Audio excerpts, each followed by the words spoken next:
భారత్ను లక్ష్యంగా చేసుకుని నిరాధార వ్యాఖ్యలతో పలచనవుతున్న అమెరికా అధ్యక్షుడు ట్రంప్ మన దేశంపై విధించిన అధిక సుంకాలను సమర్థించుకుంటూ మరోసారి అలాంటి వ్యాఖ్యలే చేశారు. సుంకాలను సున్నాకు తగ్గించేందుకు భారత్ ముందుకొచ్చిందని, అయితే ఇప్పటికే చాలా ఆలస్యం జరిగిందని ట్రంప్ పేర్కొన్నారు.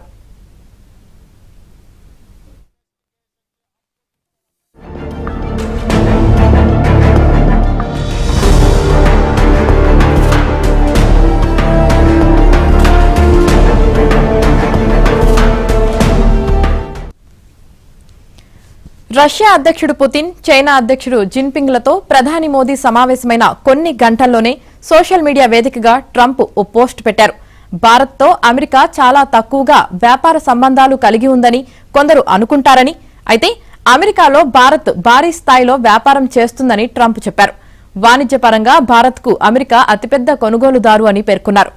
అమెరికాలో భారత్ భారీగా వస్తువులను విక్రయిస్తుందని, అమెరికా మాత్రం భారత్ విధిస్తున్న అధిక సుంకాల కారణంగా అక్కడ వస్తువులను విక్రయించలేకపోతుందని, ఇది కొన్ని దశాబ్దాలుగా కొనసాగుతుందని పేర్కొన్నారు.